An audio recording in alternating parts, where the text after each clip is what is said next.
there, it's E, and I am on my second Tuesday of being part of the We Are Freedom Fighters, and I chose as my topic recovery and the recovery process. And I wanted to start on this because I think I'm reaching a point in my recovery process where I'm gaining some ground and I'm getting safer, healthier. So I wanted to share with you some of the ways that I look at recovery and what it means to me. First of all, a lot of people think that recovery is something that you go see a therapist, you go see a psychologist, you see your dietitian, and you go through these processes, A, B, C, D, and then all of a sudden, like this big epiphany, all of a sudden you're recovered. And you don't have these thoughts in your mind anymore. At least that's how I felt when I was recovering from bulimia. It took me a couple years, I think, to get over the bulimic tendencies and thinking that way all the time. And I did have about 4 years of recovery in between. So right now I'm just learning something new about recovery, and it's a completely different type of process to me. And to recover, when you recover something, it means that you're gaining back what's been lost, and or to gain back that which has been improperly taken or stolen. And if you think about what an eating disorder does to you, it gives you a high just like a drug, but with drugs they steal lapses of memory, and eating disorders steal lapses of feelings, and you can never regain those back because you can't take time back. It's not a quick process. It takes a lifetime, and an important thing to remember is that there is no straight path.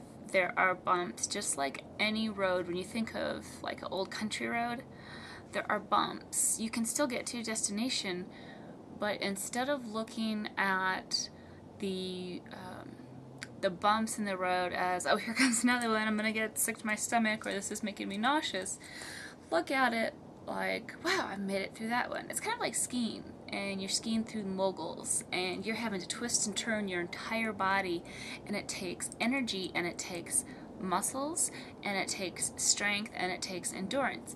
Those are all things that you need to battle your eating disorder. And the only way you're going to gain those things is by surrounding yourself with healthy people, by being consistent about seeing professional or seeking professional help in whatever manner is best suited to you and to your medical stability. And the more tools you put in your tool belt, the better chance you're going to have at battling the eating disorder when it keeps trying to nip at your heels later on in life.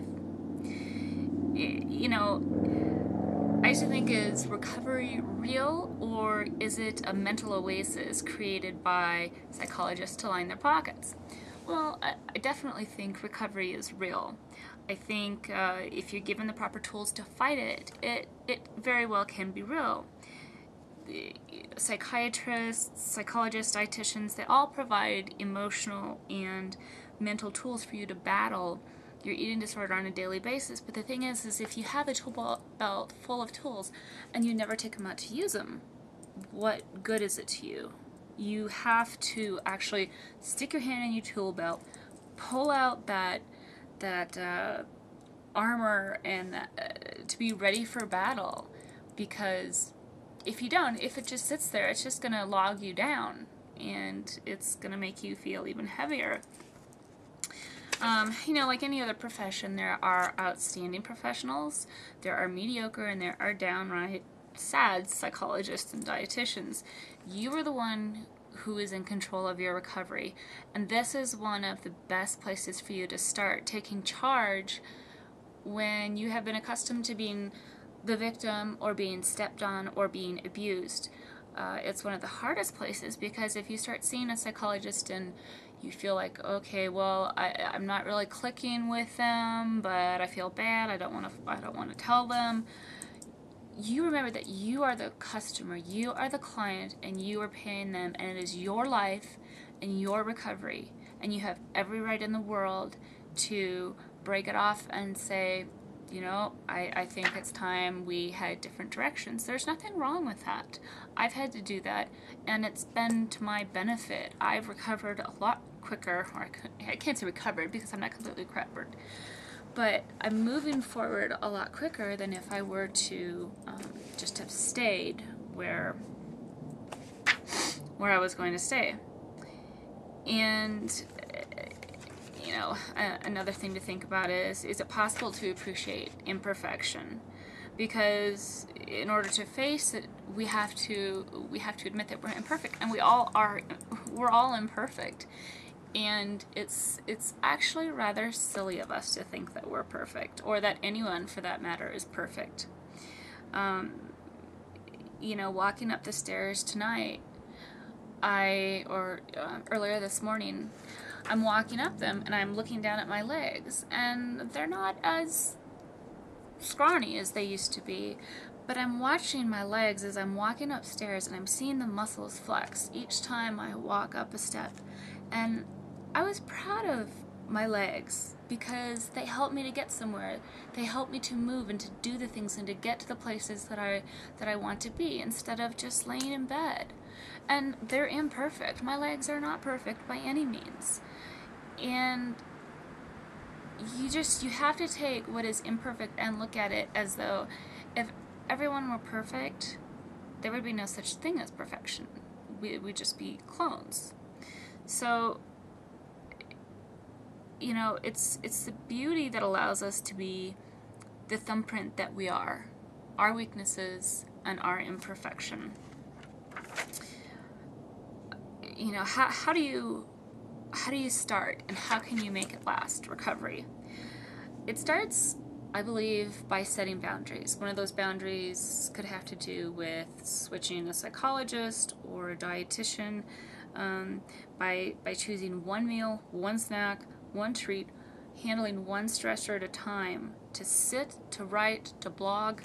For me, my recovery process, it really catapulted when I began my blog and my YouTube videos, because I started receiving feedback, and I started realizing that there were other people who were going along the same path that I was, and they were looking for support too. And so we began to support one another, and that became a huge component of my recovery process. Without others who have experienced similar battles, I think it's very hard to go through recovery. You need to have that support, and you need to have people who are in the right place to do that, a healthy place, people who aren't going to say, oh, I can't believe I've gained 4 pounds or whatever. Numbers, throw numbers out the window. Eating disorders are not mathematical equations. You know, it also means that I have to be honest with myself, which is one of the hardest parts. And, you know, going alongside with having the friends and the bloggers and the YouTubers, or, you know, the outside real life friends, you have to have that accountability. That accountability is key, and you have to keep it along no matter how much you don't want it, because without the accountability, you're really going to struggle on your own. The last thing I thought about is recovery even worth it? Is the fight worth it? You know, turn it around. Is depression worth it? Are panic attacks worth it? Is anxiety worth it? Is loneliness worth it? Is isolation worth it? Is spending your morning, your day, your evening stepping on and off the scale worth it? Only you can answer that question, but it's worthy of consideration. So give it some thought this week. Thanks. Bye.